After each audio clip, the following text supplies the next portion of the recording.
Good morning, good afternoon, or good evening to all, based on where you're joining from. And welcome to the webinar called African Cities, Making Peace with Nature. My name is Jess Kavanagh, and I am a Senior Professional Officer at Africa. And it is my great pleasure to welcome you all, speakers, panelists, and attendees, to one of the nature webinars that is part of the Africa webinar series. It was Terence McKenna who once said, as a society, we cannot seem to make peace with nature, and therefore, as individuals, it is hard for us to make peace with ourselves. So today's webinar will look at 4 leading cities who are at the forefront of making peace with nature, who through their efforts aim to reconcile with nature, show ambition, and do what is needed to guarantee the future for next generations. But before I start and introduce our speakers, I just wanted to explain a few house rules. So firstly, all participants will be muted during the webinar. Please note that the webinar is also being recorded, and that by participating in the webinar, you've given consent to be recorded.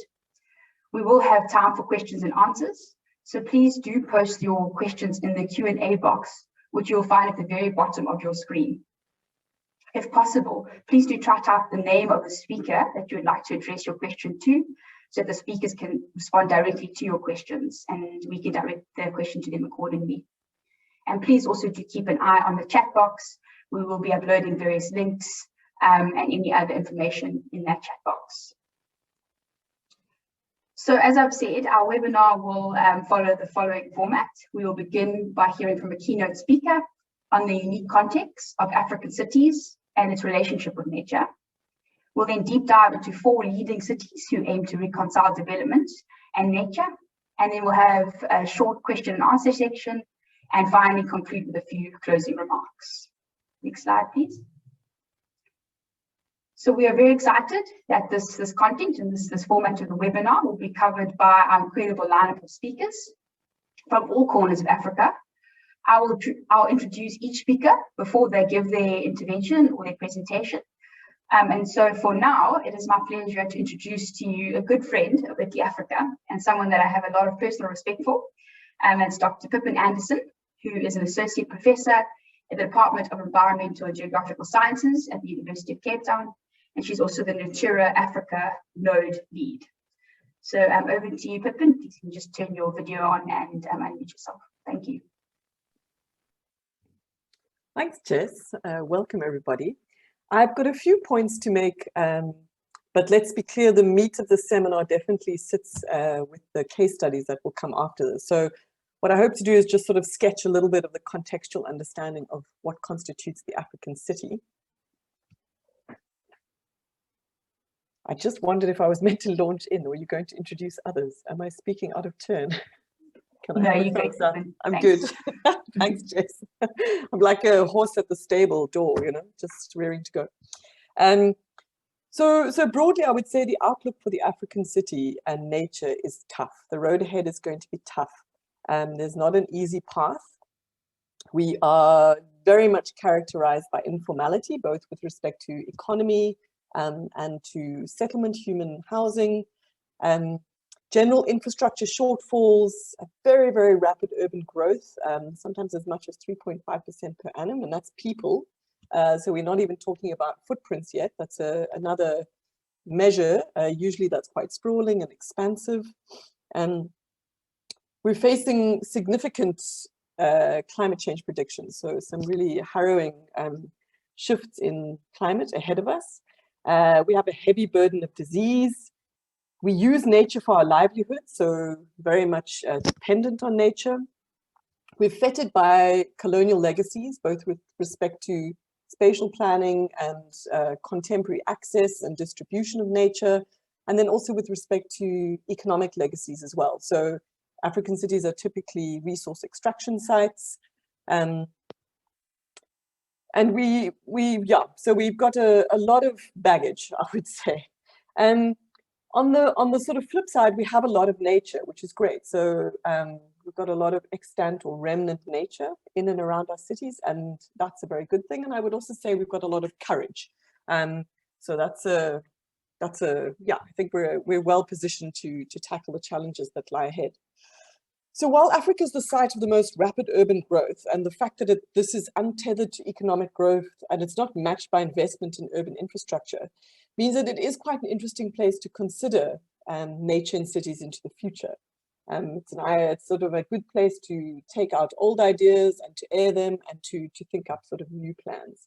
And I'll speak a little bit more in depth to this contextual material that I've just given you a sort of a dump on. Before I get into that sort of contextual stuff, or the sort of nitty-gritty of what drives us, I think another element that really characterizes African urban life is that it is embodied by heterogeneity. So Alan and colleagues describe the city as an unintelligible web of institutional and everyday practice. And then Mark Swilling adds in describing African cities in particular, he comes up with a somewhat contradictory notion of cities as simultaneously routinized and crisis-ridden. And the question of engaging nature lends itself to interrogating both the routine and, in the African context, this idea of implementing change in what is often the face of crisis. If we consider the meaning of making peace with nature or mainstreaming nature into our cities, the idea or the importance of engaging what is typical or making routine, then in the African context, given our persistent remnant nature and our developing status, in many respects, we are blessed with the fact that nature is quite routine in our cities. It is part of our everyday lives in many ways. So nature is very central to African urban life. And in many ways, we are actually at peace with nature. So this is something of an opportunity. We graze our cattle on the road verges, we pick wild spinach on the road verges, or morocco as it's called in Southern Africa. It has different names all over the place. We use lots of plants for medicinal purposes in cities, and we draw on nature for shelter, fuel, etc. We worship outside in our cities as well. And indeed, it is this very feature that is often used to define modern African cities, our very proximity to nature, and that's a significant opportunity. However, I would say that we're living beyond our means at the moment. So in African cities, we draw significantly on urban nature, and in some instances, we've been living sort of happily below that optimal natural resource extraction curve. And we've yet to really feel the full impact of the misuse or loss of nature. Increasingly, however, I would say we are starting to bump our heads up against that resource ceiling, and this is definitely compounded by climate change impacts, associated flooding, excessive urban heat. These are all starting to present as significant systemic problems in African cities. It's important to recall or keep in mind, as we seek to make peace with or to live with nature in our cities, that in the African context, this is always playing out in association with the cumulative dynamics of social exclusion and poverty. Over 60% of urban Africa is sitting in informal settlements. Our cities lack services.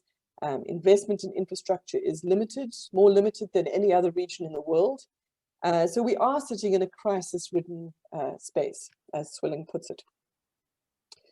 We're using our resources, we're dipping into our nature bank, and distressingly in an uninformed way. So I think if we look at our dashboard, we can see the red light is flickering, but we don't quite know why. We don't quite know what's going on in the engine. And as we hit those resource limits, in the absence of built infrastructure solutions and inadequate service delivery, we start to experience civic unrest. So what we have is people push nature to its absolute threshold, and then in the absence of any intervention, nature pushes back, and then people start pushing people. And we can see a sort of mounting additional possible crisis. So a major challenge is that we're unaware of these resource limits, and our ecological and social operating parameters remain a little bit vague. And we need a lot more inventory. We need a lot more understanding and knowledge, scaled knowledge of our economy, our social, our ecological functioning. We understand enough of our context-specific character to know that solutions derived elsewhere don't necessarily translate into the African context. But we need our own data for decision-making around nature, and to develop our own indicators and monitors and factors to inform planning. So at this point, I feel we've been skipping along happily, but we're also operating a little bit in the dark, and we need to push that knowledge boundary. To operate within our limits or to have peace with nature, we need to know what those limits are. We need to push for collaborative research. We need research that is immersed in or aware of or contextualized by the politicized relationship between urban development, sustainability, and justice. And we need research that is frenetic, so research that is wise but practical as well. We need to find that balance. Edgar Peterson notes that in Africa, we are bogged down by our development obsession with solutions. So we're constantly managing disaster, or as Swilling puts it, crisis. And there's always a sort of immediacy of poverty. You know, we've always got to immediately resolve, you know, the urgency of the daily crisis. And he actually interestingly notes when he makes the point that at the same time, the rich carry on with their place in space making across the continent as well. But we need to move on from this depiction of Africa as a sort of failed, deteriorated modernity. So as a result of the daily crisis management, we've not managed to capture the true sort of dynamic and generative potential of our urban populace. So we're sitting with a lot of opportunity, and I think African leadership is doing very well in terms of keeping food on the table. But I think we need to free ourselves up and give ourselves license to be imaginative and creative. I think things that we think are the preserve of others. So we think other people can do that and can occupy that space, but we have to deal with the immediacy of the crisis. And I think we're sitting with an untapped opportunity in that respect. And in relation to that, I like Swilling and Hager's notion of entrepreneurial urban governance, which is a model that would promote experimentation, connecting networks for systemic learning, and a focus of governance for change. And I think we are going to see some of that in the case studies presented today. Most critically, for any nature-based solution to be successfully mainstreamed, it's got to speak to the dual challenges of human well-being and sustainability.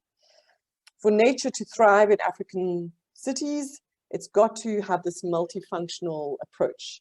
And we have to manage nature for those sort of multiple ends. So nature solutions cannot be standalone solutions. They can't just be nature solutions. But in order that they're sort of accepted and successfully mainstreamed and brought into the city, if we can achieve true peace with nature in the city, they must be part of a larger livable urban form. They must be looked at and designed in concert with other features. And those features need to be context specific and speak to the heterogeneity and the particularity of the urban African context. Thanks, Jess. That's me. Thanks so much, Pips. Yeah, very, very inspiring kind of setting the scene talk. I've jotted down some words of the inspiration. There's new ideas, untapped opportunities, experiential governance, experimental, multifunctional innovation. So I'm very excited to see or hear from our four cities with those words at the forefront of how Africa really is starting to lead the charge, and based, as you rightly said, on our development kind of projections has a path that is able to chart the way. So thanks very much. And yeah, now we'll be moving on to our specific case studies from Africa to hear the nuts and bolts.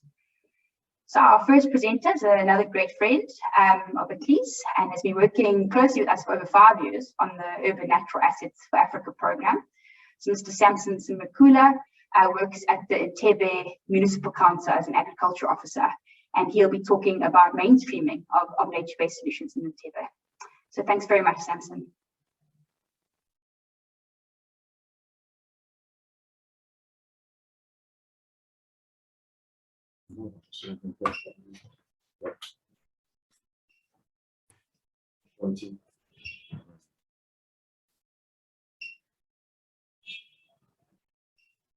Hello. We can hear you, so you can see the slides. Okay, thank you very much. And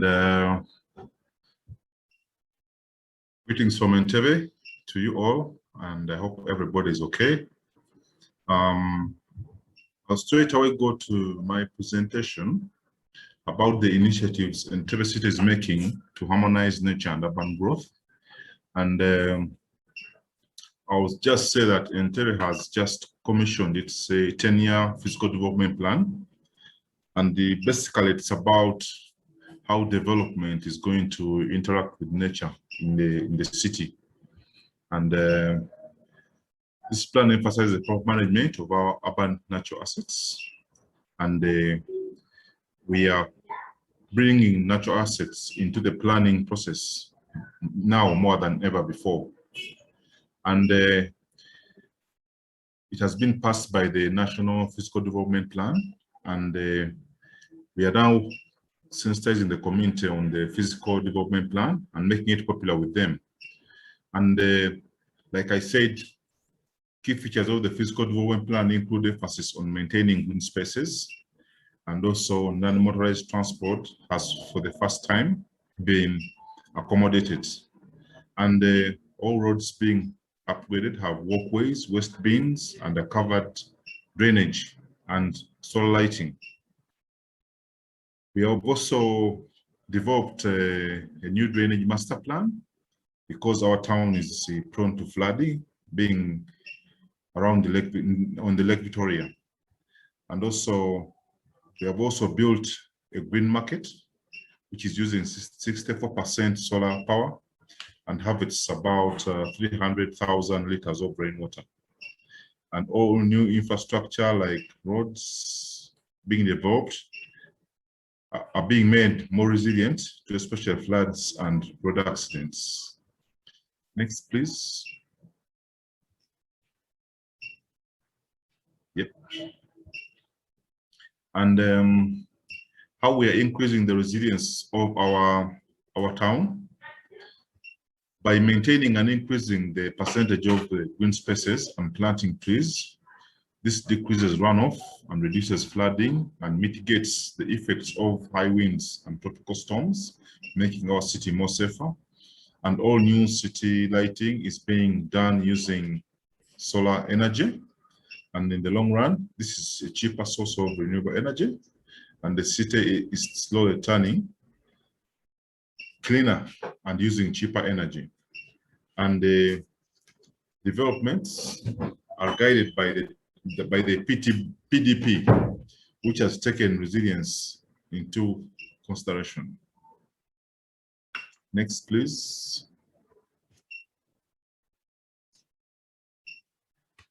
Among the benefits, Entebbe is one of the more livable cities in Uganda. And those that have visited it can confirm with me. And the community is steadily adopting some good practices like solar energy use and rainwater harvesting at their homes. And city management has made savings on energy bills while still providing the critical service like lighting. Yes, please. Of course, in many of our sister cities in Uganda, the nature-based alternatives are not planned for, but I would advise that it takes a lot of planning and proper budgeting to have these initiatives take off properly. So you have to plan and you have to have a budget for some of these initiatives. And the community are stakeholders in all that you do, and you must make sure that they participate at all the stages of developing these initiatives. Thank you. Thanks so much, Samson. Yeah. And it's wonderful to see all the range of scales. There's information about natural assets and planning, there's also on-the-ground interventions, and there's also community buy-in and community projects. And so I'm sure in the discussion phases, we'll start to get into how you manage all those different scales and things like community engagement, and also making sure the plans actually result in action on the ground. So I'm sure there'll be some few questions around those. Our next speaker is from Tanzania, Hussein Amar, and he's also a good friend of Agri. He's been working with us for over 7 years. I can't really believe it's been that long. And Hussein is from the Vice President's office in Tanzania, where he's an environment officer in the Division of Environment. And he'll now be talking about solid waste management in Tanzanian cities. So over to you, Dr. Hussein. Thank you, Jessica. I'm very happy to be in this kind of forums. You know, we've been really working together with ICLE for so many times. To be straight, because I think the time is not is our best allies, my presentations will be guided by about those 1, 2, 3, 4, 5, 6, about 7 issues. I'll just talk about the urbanization trend of Tanzania, the trend of waste generations, waste collections, and waste management challenges. Next, please. As you know that, of course, Tanzania is one of the countries in sub-Saharan Africa, which, of course, urbanization is quite so rapidly. As you can see, in 1967, we have only 5% of the populations being urbanized compared to 31% currently. And this, of course, has an impact on a lot of issues. But among the issues, of course, which affected most is waste generation. Because the more you have the populations, the more we expect waste generations to increase. So currently, as the country, we're just producing or generating about 7.4 million tons annually, and this is expected to reach 21.7 million tons by 2025. Next, please. Next, please. As I said before, population increases has an implication in waste generations. Prior to 1992, where of course we adopted these World Bank initiatives, or World Bank developed initiatives, especially on sustainable city programs, it's only 5% of the generated waste in many major cities in the country, including Dar es Salaam, were only collected. This, of course, has resulted in the introductions of these sustainable city programs, where private-public partnership has been one of the strategies to increase waste management collections. So currently, we are just collecting less than 50% from 92 to date. Still, of course, we have a long way to go. Next, please. Next, please. As you can see that, of course, among the challenges, inadequate waste sorting. So if you just go into our legal frameworks, of course, they encourage your waste sorting. But this, you can see those two pictures. The left one, of course, shows one of our dam sites, where you can see that, of course, the mixture of waste of different types. And the picture at the right, it shows that, of course, the lack of sorting behavior, where just people have just all sort of waste are just collected or stored in simple sacks, which of course make it difficult really to segregate. Next, please. Speaking of equipment also, you can see that, of course, in that picture, that is a tractor which is used to collect waste. But you can see on the side of that tractor, of course, it's dilapidated, and of course it's open where waste can just be thrown down to the streets. So this is how, or these are the kind of equipment that, of course, are used. So we have the challenges of inadequate equipment. Next, please. But apart from equipment, but also we have lack of waste management plans, because in order to have an effective waste management practice, you need to have an effective waste management plans, where it shows how or what the current situation and what should be done, of course, to enhance the collections and management in general. But of course, most of the local government authorities, they do lack waste management plans. But apart from waste management plans, but also there is inadequate compliance of the existing waste management regulations. We have an Environmental Management Act of 2004, we have Source Management Regulations of 2009, but also we have the Public Health Act of 2009. All of these regulations, they're emphasizing on requirements of local government authorities to ensure, for example, to have a periodic waste management studies to know that, of course, how much are they generating, how much are they collecting, how much are they recycling, but all those things are kind of lacking. But also the existing legal frameworks require the availability of waste management minimization plans. We need to ensure, of course, the local government authority, they're supposed to ensure in their locality, people are really segregating waste, and they have sort of programs to minimize the waste that, of course, they're generating. That is also lacking in many local government authorities. But also, if you go into these legal frameworks, they just require these local government authorities to establish transfer stations, waste transfer stations. But of course, none of them, of course, they have these waste transfer stations. So this makes it, of course, very challenging in managing waste in many local government authorities. But apart from that, also, there is an inadequate collection of refuse collection charges, which of course make it difficult for them to really be able to cater or to deal with the waste management issues, because you need to have enough resources to be able to manage waste. You may find that, of course, more than 70% or 50 to 70% of their budgets are concentrated in waste management, and yet we not have an efficient waste collection, because the collection of refuse collection charges has never been much effective. Next, please. As you can see, I was talking about lack of waste transfer stations. So consider this is just just by the roads or at the roadsides where it's close to the stormwater drains, and people are just of course collecting the waste, and of course use it as a transfer station or collection point. So this is making it difficult really to have a proper waste management, because the waste can just enter into stormwater drains and resulted into floods in some incidences. And you just look at the other side, or the picture at the right. This is an informal settlement where they don't have a place as a transfer stations. So as a result, you may see just next to the houses and to the roads, a lot of waste has been really collected as a transfer station there. Next, please. Also, there is an inadequate recycling practice in the country. The annual generation, for examples of plastics, especially HDP and PET, is 150,000 metric tons, while paper is 400,000 metric tons, compared to e-waste, where annual generation is 25,000 metric tons. We have also issue of used oil as well as used lead acid batteries. But the recycling rate, you may see, of course, it's ranging between 20 to 30%. But for e-waste, it's only 1 to 3% of e-waste that has been recycled, compared to the used oil, which is only 2 to 5%. So the recycling rate also, it's a challenging. Still, of course, it's very inadequate as of now. Next, please. Also, we don't have much of the extended producer responsibility schemes. So as a result, you may see, of course, the very recycling is conducted mostly by informal collectors in a very rudimentary way.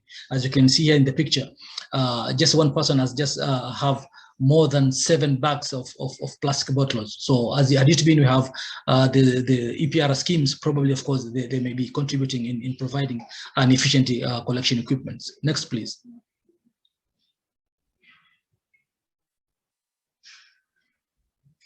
As I said before, also one of the challenges that we are facing is the poor waste management disposal practice. This is in Msimbazi River, for those who know, in Tanzania, and these are the people, the informal collectors. Of course, they have their push carts and throw waste into close to the rivers. So these are the sort of behavior that has been demonstrated because of sometimes the distance to the disposal of formal disposal sites and other sort of constraints. Next, please.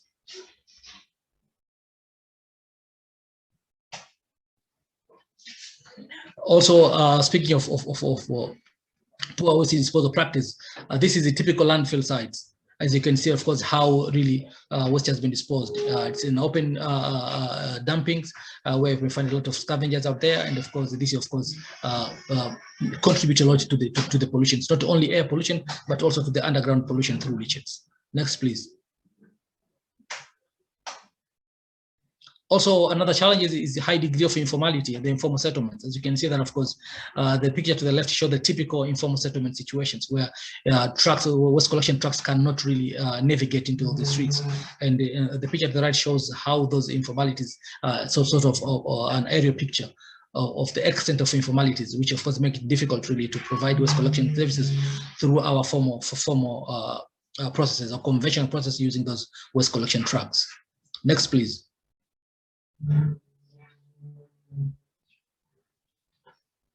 But apart from all those, the challenges that I've been mentioning, also we have a lot of opportunities. One of the opportunities exists of these legal frameworks, of course, because if you have solid legal frameworks, so really, if you can just take steps of enforcing these a lot of sort of legal frameworks, it's an opportunity really to enhance what's called waste management practice. But apart from that, also we have availability of the market for recyclable products, such as wood and bricks, because of course, there are some people in the country producing bricks and pavement blocks from recycled plastic, and they produce woods. And these sort of items, they found to be are very much in need to many people in the society. So these are the opportunities that we have. But apart from that, also another opportunity that we're having is availability of informal waste collectors who are providing waste collection services in informal settlement. As you're aware, most of our cities, more than 70% are informal settlements. So having these informal collectors who can navigate in those streets, it's also a sort of an opportunity to us. Next, please. As you can see, this is a typical examples in one of our informal settlements where the informal collectors are providing waste collection services. So they're engaging the truck owners so that they can just collect waste from the neighborhoods, and that's brought to the waste collection trucks. And this was a pilot project, and it was found very successfully. The area that are provided or the services provided by informal collectors is found to be one of the cleanest areas as opposed to some other areas. But this is typical informal settlement. Next, please.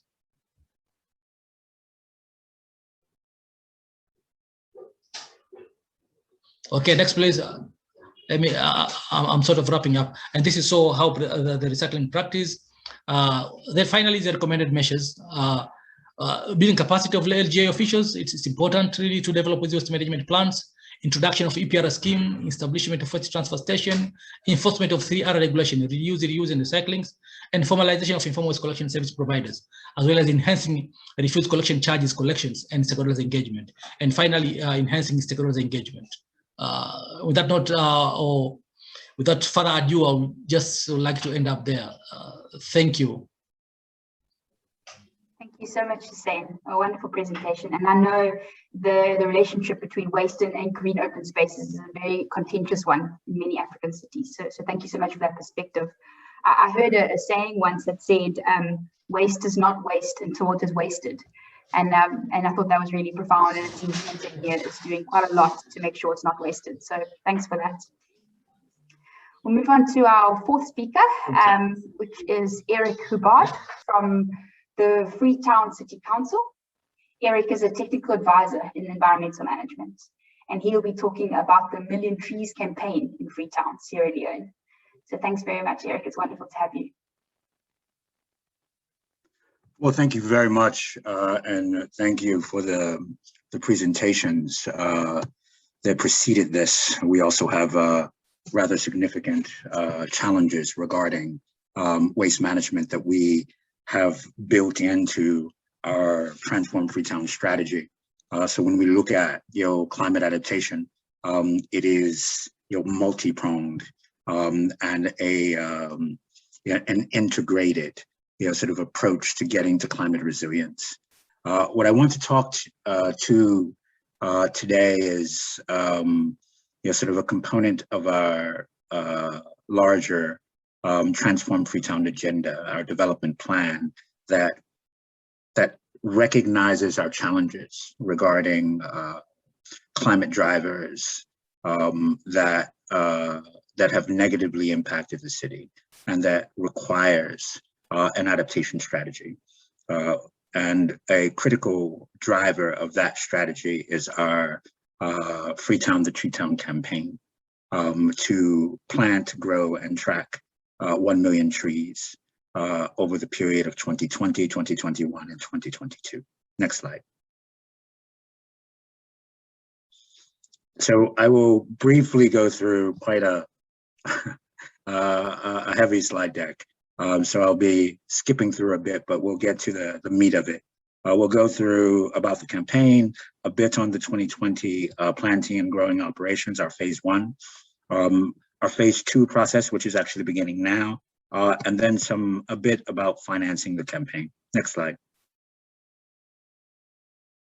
Next slide. So we have significant climate drivers that are consistent with other African cities, and particularly coastal cities like Freetown. The level of rapid urbanization, the level of intense deforestation. These have contributed to massive levels of tree cover and vegetation loss. Basically about 12%, or about 555 hectares of loss of tree cover, canopy cover per year between 2011 and 2018. That tracks with, you know, sort of staying at the current trend, or that particular trend, with all of a depletion of all of the forest assets, the urban forest assets in Freetown and the surrounding area, you know, sort of within the next 30 years. And this is a critical problem because it is exacerbated by climate change and, you know, sort of very significant weather events that are having current regular impact, you know, on the residents of the city, and particularly those who are the most vulnerable. This linked to, you know, sort of regular flood risk, landslide susceptibility, coastal erosion, loss of biodiversity and habitat, and also quite critically, the loss of water capacity of our reservoirs. So the water system, you know, for that that supplies water to Freetown is significantly under threat as a result of the level of sedimentation that has gotten into the reservoirs as a result of the massive and rapid deforestation due to, you know, sort of high urbanization and unregulated development that has happened throughout the city, particularly, you know, in the high slopes, all of the hills in our very hilly topography of Freetown. The forest has been replaced with housing. The level of rural to urban migration is high. We have a city that was designed for 400,000 people that currently has roughly 1.2 million, if you count those people who, you know, travel from Western area rural, the district adjacent to Freetown.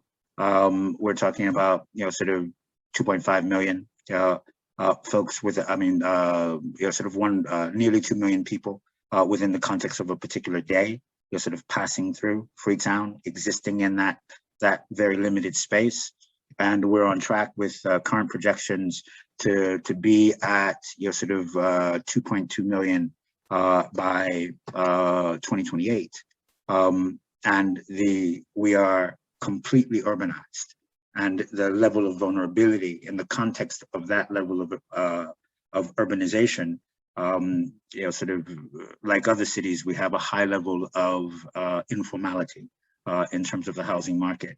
You know, sort of at about 35%, you know, depending on, you know, sort of different definitions, that could be as high as 50. This is then linked to rise in levels of carbon emissions within the city.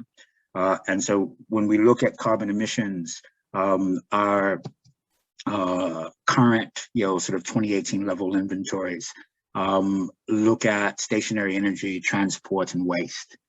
And the share of that of those dynamics, you know, sort of make up, you know, sort of the context, you know, for the adaptation that is required, and, you know, and it is driving the negative impact where we have the flood risk and the landslide susceptibility, the coastal erosion, and the sea level rise.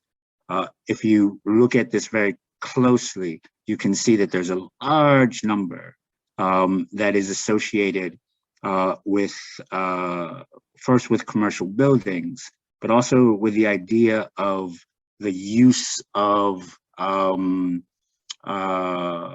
charcoal and other measures, you know, that, you know, sort of interrupt the urban environment in order to create livelihood or to provide sustainable living, you know, cooking and those kinds of measures.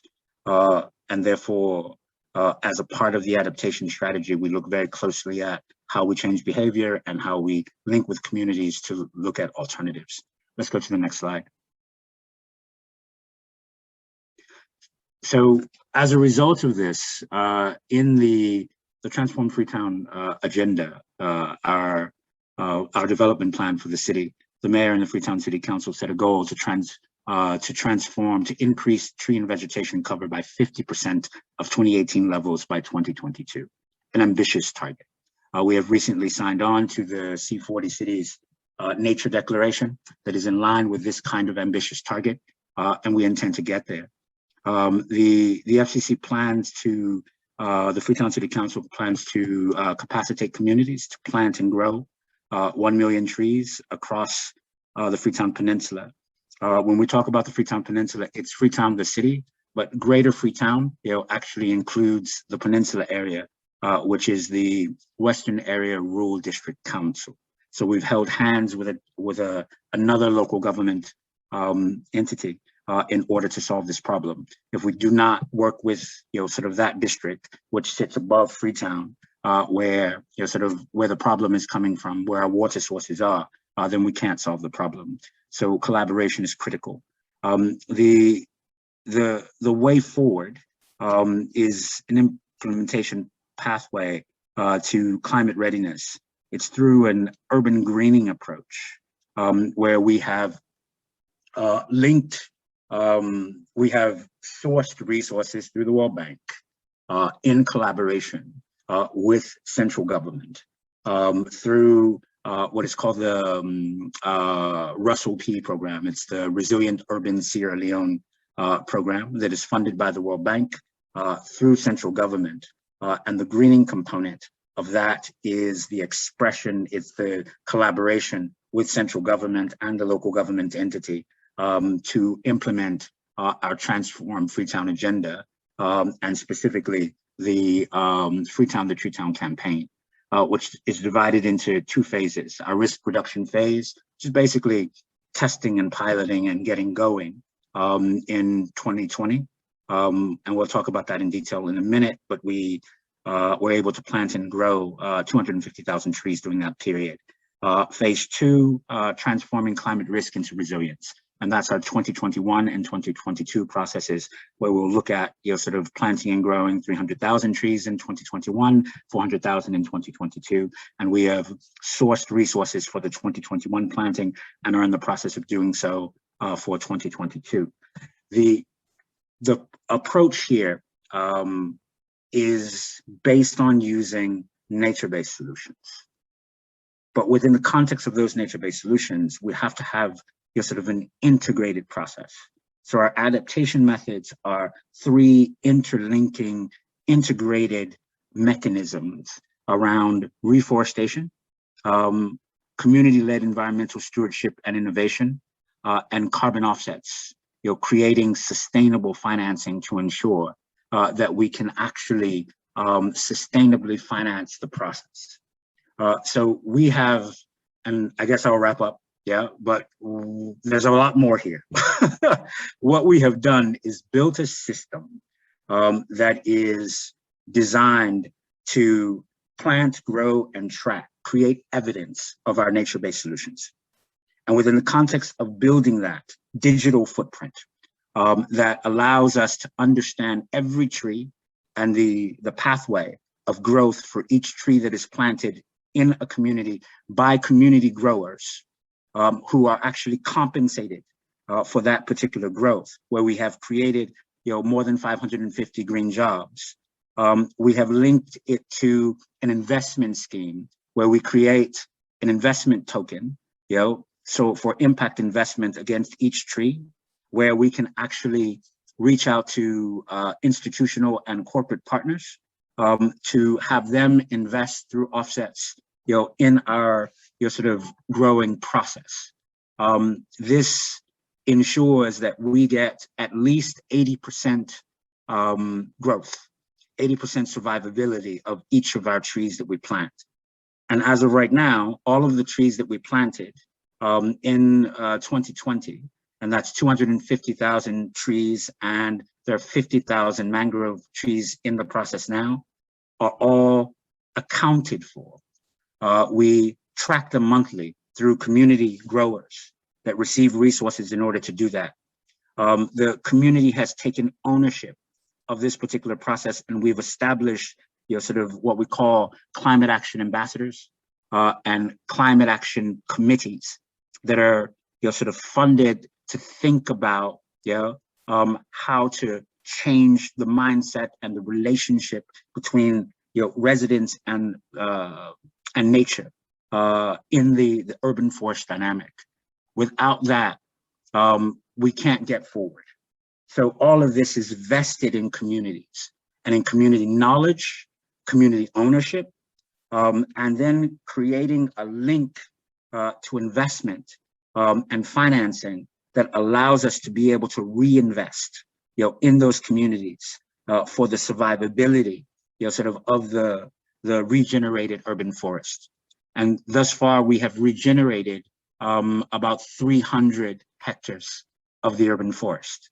We intend to regenerate 1,000 hectares within the context of the 3-year implementation of this process. Thank you, Eric. It's extremely interesting. And yeah, sorry to rush you at the end, but I think, you mentioned that you've created this system or this model for other cities. Yes. So maybe while we move on to the last speaker and we come back for questions and answers, you could think of some key steps or some key low kind of hanging fruit that other cities, that part of that system or that model that you created, that other cities can latch onto and learn from you, because I think there's a lot in there that's wonderful and allows for cross-pollination. So thank you very, very much for that. Thank you. So we'll move on to our last case study, our last city. It's Simon Mutsisi from the city of Johannesburg. And Simon is the head of food value chain of social development. And he'll be now talking about urban agriculture in Johannesburg in South Africa. So thank you very much, Simon. Thank you very much. In our case, we have a multi-pronged approach, but the emphasis is mainly dealing with hunger, nutrition, and also empowering people who are residing within the city to embark into urban agriculture so as they can gain sustainable income, also create jobs, and also for the other residents of the city to have, or maybe to buy fresh, affordable vegetables, from the operations across the city. As you have introduced me, we have a unit called Food Resilience Unit. It is in the Social Development Department. And that unit came as a council mandate, whereby there was a study that was done way back, which indicated high levels of poverty within the 7 regions of the city. And as an intervention being social development, we were then tasked to come up with means of addressing, those poverty of levels.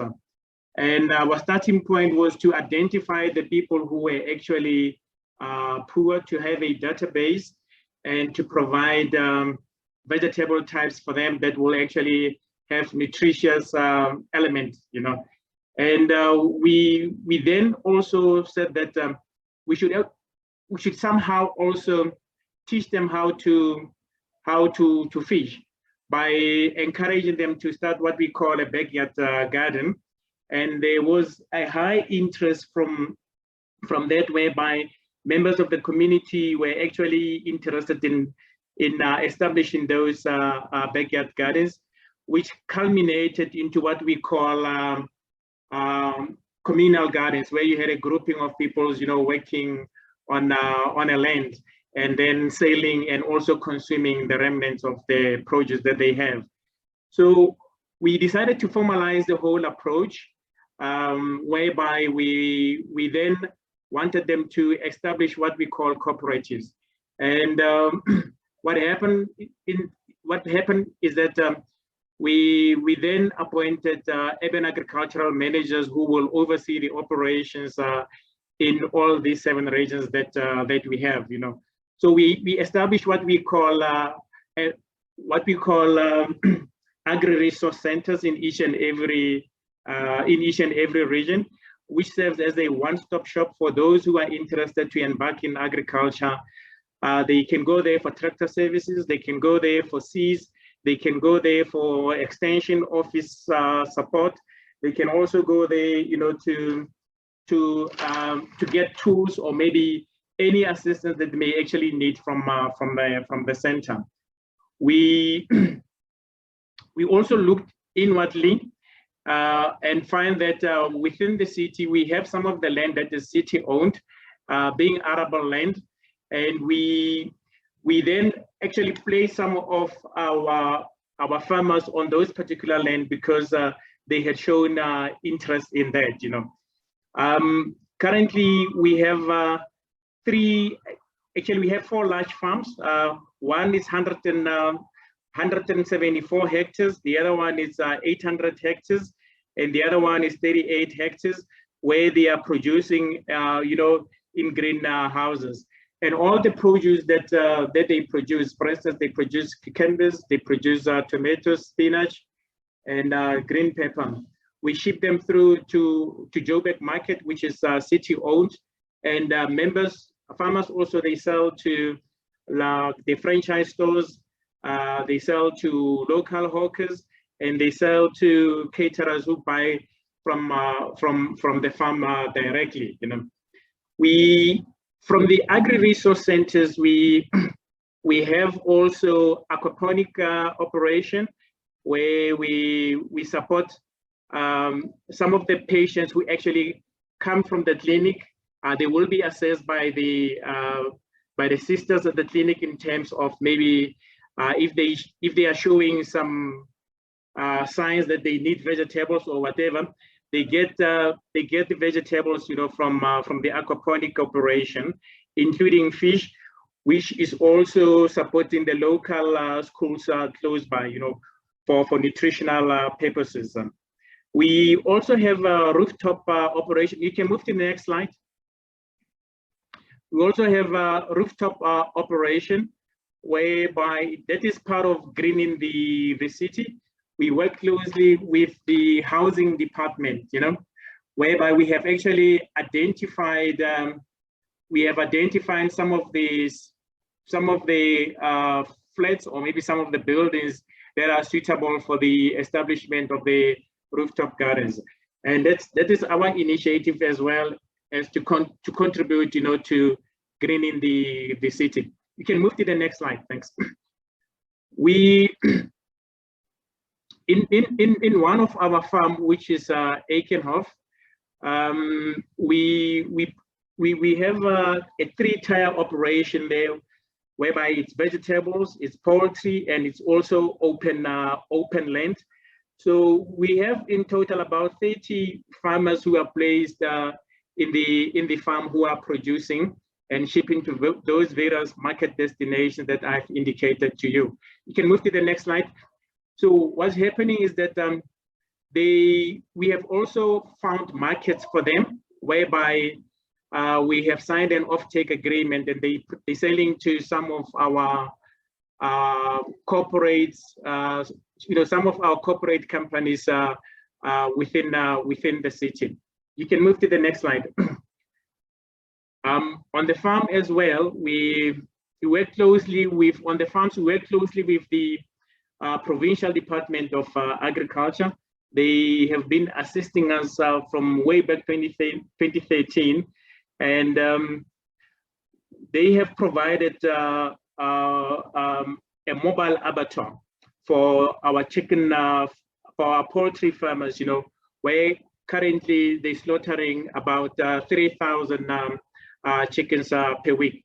But we want to upscale that because we have found markets, and then the current markets that we have found, they want more volumes than the 3,000 that they are actually producing per week. You can move to the next slide. We also have, for instance, the map that you are seeing there. It's a deprivation map which highlights the number of areas across the city that are actually poverty stricken. You know, so those numbers that are red are the ones that are actually poverty stricken, whereby we found high levels of poverty, and that's where we have concentrated a lot. We've also assisting those people with vegetable parcel operations that we do as the city, and we actually buy those vegetable types from our Joburg market.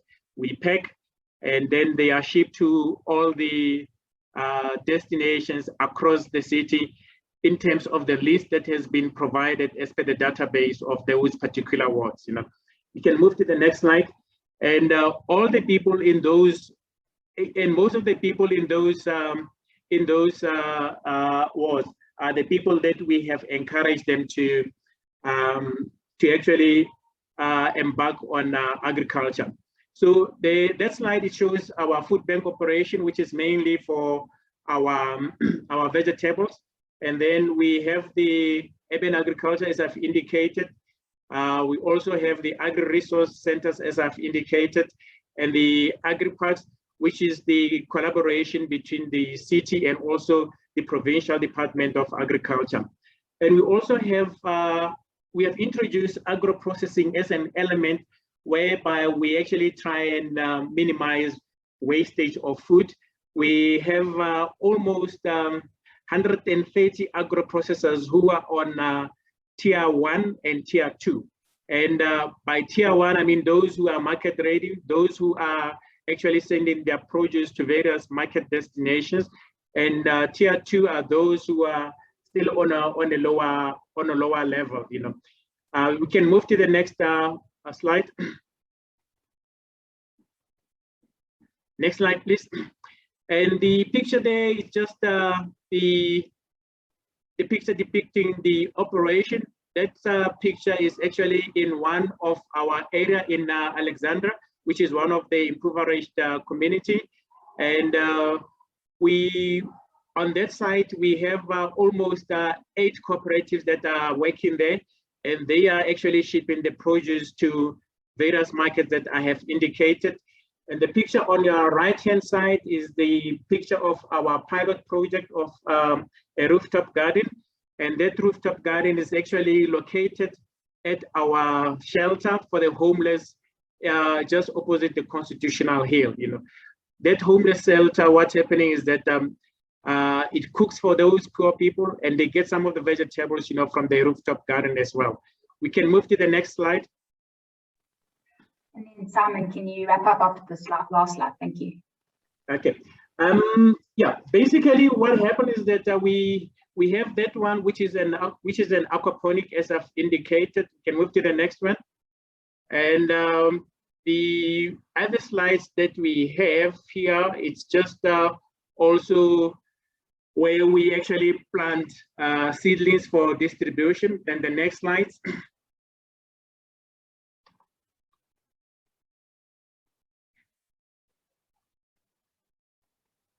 Okay, then that is the piggery operation, which is within the farm. And on there is just the information regarding the investment that the city has done so far. Next slide. And that is the produce that is being shipped to various market destinations, as I've indicated. Can move to the next slide.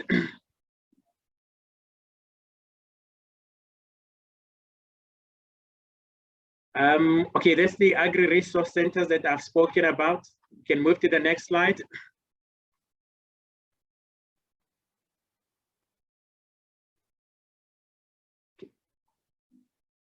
Okay, this one actually, because of the large farms that we have, and we find that in most times, you know, people cannot actually work the land with simple implements like hooves, you know. So we have bought the required machinery to assist all those farmers so as they can produce in big volumes that they want. Next slide, please. Here it was the occasion when we were actually opening one of the new greenhouses. The mayor there was actually cutting the ribbon. We can move to the next slide.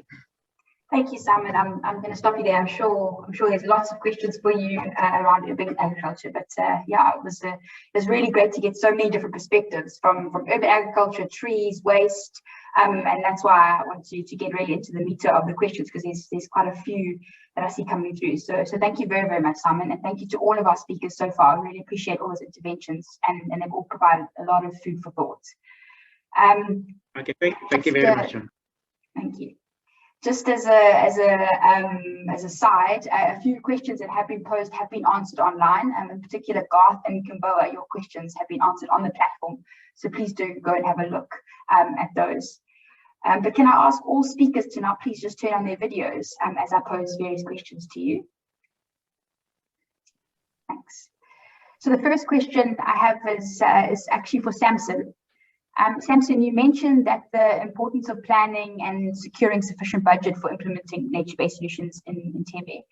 But in your view, how can environment and agriculture and other departments obtain more funding for nature-based solutions from local or national government or other sources?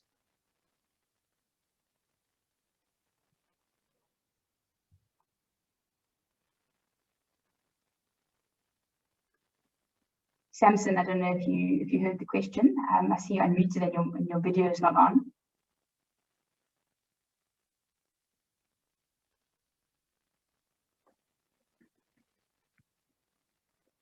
Okay, maybe we can come back to Samson. So I'll move on to another question that's for Hussein. I hope you're still with us, Hussein.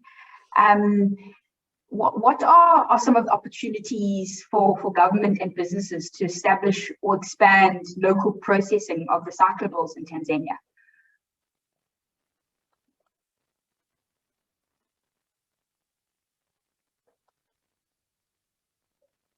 They're saying you're still not on, you're on mute. So I'll just repeat the question. It's what are some of the opportunities for government and business to establish or expand local processing of recyclables in Tanzania? Can you hear me now? Yes, thank you. Yeah, there is a lot of opportunities in the country as far as recycling is concerned. For example, currently the most recyclable sort of materials are plastic, especially PET and HDPE. So the market there, or because it's two ways. First of all, of course, we have enough waste to be recyclable, but the market has not been really very much covered on. As you can see, it's only 20 to 30% of much of the waste that has been recycled. And when it comes to, for example, to e-waste, it's only 1 to 3% of the e-waste that will be recyclable. So if someone is coming and of course invest in recycling, especially for example e-waste, of course it's very potential. As you can see, there are some countries like Rwanda, they are doing very best. They're having enough infrastructure for that. So I think for anyone who is interested in recycling, especially for e-waste, I think the market is there. But also there are some other plastics which currently they seem to be not very much in need in terms of recycling, just because of the probable technology. So whoever has the technology for recycling much of the items, of course the market is there. The only thing that of course is happen to have a lot of markets and a lot of competition is scrap metals, because that's not only the country but it's all over the world. The scrap metals, it's one of the lucrative business, but other types of recyclables, I think the opportunity there. Thank you, Hussein. That's wonderful. I have a second question for Eric. Eric, the tree planting program in Freetown is extremely impressive and very exciting. If at the same time forest degradation or deforestation is still ongoing, how can the different drivers of this degradation, deforestation be addressed? I understand that community-led environmental stewardship is a key part of Freetown's approach to solving this, and so perhaps you can elaborate further on this in your answer. Sure, I absolutely can, and thank you for the question. At the heart of it is the community, right? And so the whole process of this campaign and this march toward climate resilience is co-design, right? Is sort of a conversation with communities about the risk, right? And how one can actually mitigate that risk. Now, the opportunity comes from, unfortunately, the current levels of devastation that's happening. So we use the recurrent hazards and disasters, to create sort of a context around understanding of human behavior in communities, and then the change that is required within that behavior in order to move to a more resilient place. Now, you can have a conversation, that's one thing, but people still have to cook. they still have their livelihood challenges, right? And if those are coming from, say, charcoal, which is sort of linked to trees, we have to be able to create alternatives. So when we talk about community-led environmental stewardship, it's stewardship and innovation, right? We have to drive that change. And for instance, waste to energy is a major component of that, yeah? Looking at the fishing sector, we have women fishmongers, who sort of are linked to about 30,000 trees that are, that are extracted, every year in one village, just as a result of drying fish. So we have introduced a concept around solar dryers, right? That could replace that dynamic, and increase their volume and their ability to make resources without, sort of utilizing, sort of the extraction dynamic, right?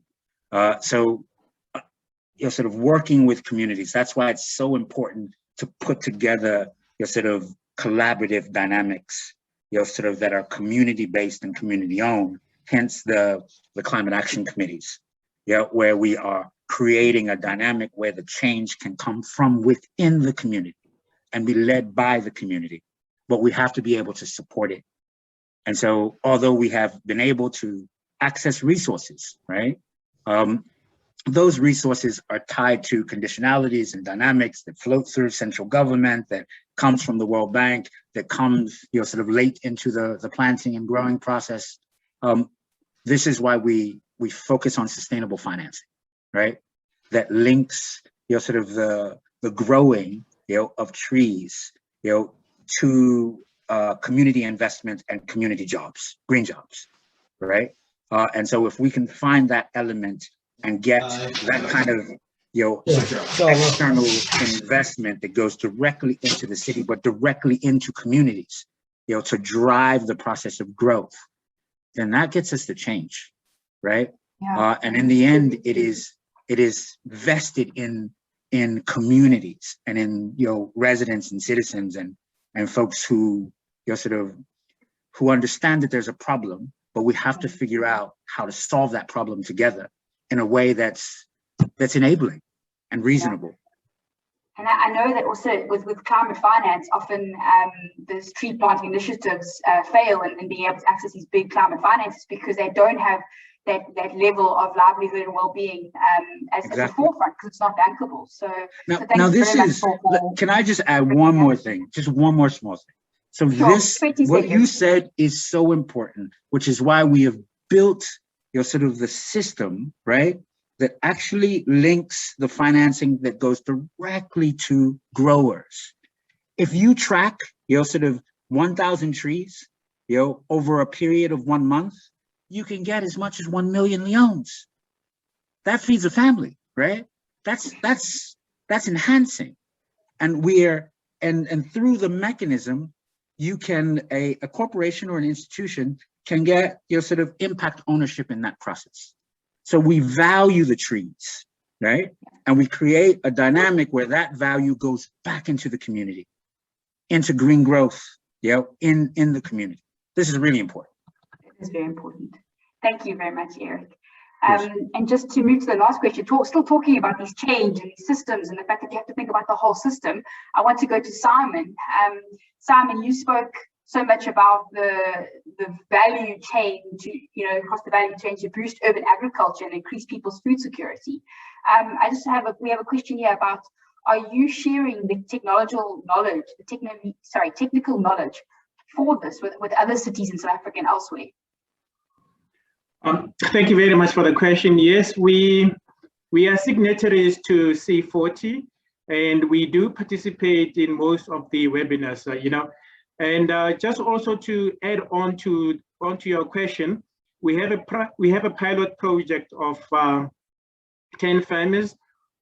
We have been funded by UNEP, to produce organically, and we have linked those farmers, to the Bryanston Organic Market, which sells organic produce, And yes, we do share the technological aspect and know-how to other cities across. Thanks. Great, thank you, Simon. Thank you very much for that. I see, Samson, you're back with us. I just want to ask if you could spend the last 1 minute or 2 minutes just reflecting on a question we had about how do you make the case for getting more funding for nature-based solutions from local and national governments and other sources? Sorry, Samson, you on mute still? Yeah. Thanks. That's it. Okay. Thank you very much. We have the World Bank. The World Bank has financed a lot of our nature-based projects, like the solar lighting projects. Actually, the World Bank is our major funder right now. And for all the infrastructure projects they are sponsoring the funding, we have to, we are putting solar lighting as part of the project funds. Even the drainage, they are doing the master plan. They support us to do the master plan.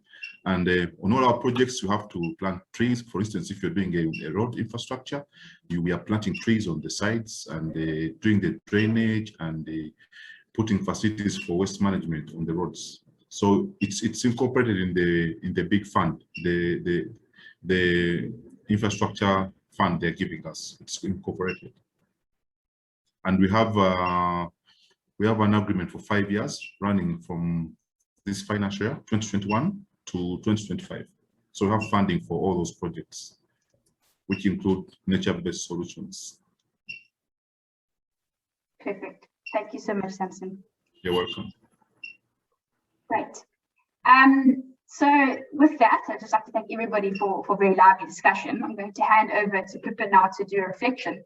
But Pips, there's been kind of two questions that I've been keeping for you, just so that you could potentially maybe weave them in. I don't know, it's a bit of a hard ask to put you on the line. But the first one is, you mentioned that Africa is a good place for new ideas and new innovations, and you provided quite a few takeaway messages. But the question is, if you could unpack one area that you think, one new idea that you think should be tested with the kind of the new global deal for biodiversity that's on our doorstep, would you could pack that? And then another question, also probably quite difficult, you might not be able to address it, but do you think that the transition from colonial development model of resource extraction to sustainable development in Africa would also include and get over the psycho-illogical effects and repercussions for people and society? But otherwise, over to you for reflection, and if you can read those questions in, but if not, no problem.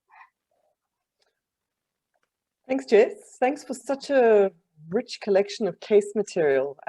It's really, really fantastic to hear of such hard work going on. I'm going to answer the colonial question. I'm going to give some reflections, and then I'm going to come back to the single question Jess talked about, new ideas. I think we have to tackle the decolonizing process in multiple ways. I don't think that there's one route to healing. But I do think doing anything surely is going to contribute to some psychological recovery. So I don't think this is the panacea, but I do think that nature is so bound up in our colonial legacy, the use, the abuse, the who has it, who gets it, who accesses it, who gets to recreate, who doesn't, who works, who has the time to go to picnic under the trees, etc. So I do think nature is central to that. So definitely not the solution by any means, but a start, I would say, to addressing some of the sort of psychological breakages that we deal with on a daily basis, I think. To come back to sort of broader reflections, I remember reading at the start of this webinar, that there was a prompt from one of the UN Secretary Generals, António Guterres, around this notion of making peace with nature and how we need to show an ambitious response to stopping the assault and to ensuring sustainability. And I really think the material showcased today speaks to that. And I was really glad that I used the term courage when I was introducing African cities, because I also think there's been some courageous work demonstrated here. I mean, I think Tanzania's response to the solid waste problem is extremely ambitious, with amazing outcomes. I think there was a 5 to 50% processing shift recorded, I don't know, over a decade or a couple of decades, overcoming the informality of the urban structure, spatial planning in that respect, and the importance of tackling legal frameworks and drawing up effective plans, very ambitious stuff. Massively ambitious tree planting endeavors in Freetown, really impressive urban agricultural projects as well. And in that respect, the idea that urban nature is multifaceted, so we can achieve multiple ends through different means. So urban agriculture is one manifestation of nature. And then in respect to speaking to the multifunctionality, some incredibly ambitious work in Entebbe that seem to be tackling nature and sustainability on so many different levels and through so many different projects. Definitely not foregrounded in the talks, but persistent through all of them with the challenges of compliance, challenges around informality. More than 70% of Dar es Salaam, we heard, is informal settlement. Massive loss of biodiversity, particularly flagged in the Freetown case, but surely elsewhere. Loss of associated services, the significant threats of climate change. Again, people spoke of flooding, coastal erosion, general erosion, and then social vulnerabilities as well. Hunger, unemployment, some very real daily lived experiences that are extremely challenging. Significant mentions of success and the route to success. So I think we want to come away from a webinar like this with some real learning. So not just knowledge, we've gathered a lot of knowledge about the different places, but some real learnings. I would say getting people on board. So community stakeholder engagement, different tiers of government, but really again and again, back to getting people on board that feel the daily lived experience of nature in cities, or the lack of nature in cities, the fallout from climate change, the people who are hungry, people who are using nature, etc. I think every single case talked about getting people on board, whether it was getting, small-scale local drivers to get through narrow streets in informal settlements, or whether it's dealing with fisher people in Freetown, farmers in Johannesburg. Really that important message about you can't do this properly unless you have buy-in from people who live and experience African cities. And I would say that is probably a significant part of also moving towards a decolonized African city as well. Then the creation of local cases, and I'm going to use this to answer Jess's question around new ideas. I think there are so many very excellent cases of nature-based solutions, engaging with nature, sustainability projects across the African continent that are not well known. And I think the more these can be showcased, the more impact we can have. So I really think we see and we learn. We watch others and we learn. I think it's incredibly empowering to listen to somebody speak and to think, wow, I see that in my city and they've tackled it, so I can tackle it. And I think that showcasing is probably, I would say, Jess, in response to your question, the most significant element to take from this webinar. So in terms of an idea that I think we should run with, I think we should be pushing small-scale local interventions that have community buy-in, that can, if we do enough of them, eventually the dots will all join up. My last point, I think, and actually this is, the last word really goes to Samson. It's not my point at all, Samson's point from Entebbe. When you say that nature, by the way, is not enough. Nature, oh, by the way, it cannot be an add-in. It has to be foregrounded, it has to be central, but also has to be multifunctional, but cannot be by the way, it cannot be secondary. It has to be center and foremost. And I think that's a very hard agenda to drive. in the sort of crisis-ridden space of the African city, but I think we must. Yeah, that's it. Thanks, Jess. Thanks so much, Pips, for sharing your wonderful insights. To link it back to the title, how do we make peace with nature? It's great to have the answers. We have to have courage. We have to have courage for small-scale interventions that put nature at the center. So I hope that everyone leaves this webinar with a little bit more courage. So with that, we have come to the end of our webinar. And a very special word of thanks goes to all the speakers, panelists, for sharing their knowledge, their valuable insights, and of course their time. I know time is very precious. And so thank you very much for participating in the webinar and the discussions. And of course, thank you so much to all webinar attendees. Hopefully you felt this useful and inspiring and courageous. So yeah, we hope you've enjoyed the webinar. We hope that you also will participate in a few upcoming ICLEI webinars. We run a webinar series, which is called Changing Cities for 2021. And you can register for the next webinar using the link that will be posted in the chat. It's going to be a very, very exciting one. It's about informality and alternative planning for development control.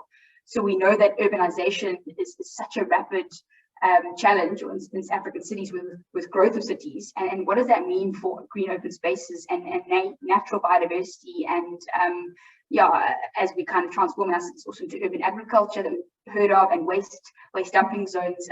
How do we overcome this in Africa with those unique ideas that for Africa? So this webinar on 15th of June is going to be very exciting around alternative planning for development and nature. Next slide, please, Torps. We also then have a really exciting event or festival next week called Rise Africa. And Rise Africa is really bringing together thinkers and doers and enablers to really participate in a discussion for action. So we know that a lot of events or a lot of webinars and things, there's a lot of talking, and where's the action? And this festival, Rise Africa, really has been designed in an incredible way. It's a bit of an experiment that we're doing, but it's bringing together people to really start to do and to design solutions and hopefully build a network of doers. So we also really encourage you to attend our Rise Africa event, which is happening next week. And you can also register in the link that's also been posted into the chat. So with that, I'll close the webinar, and again, say thank you very much to everybody.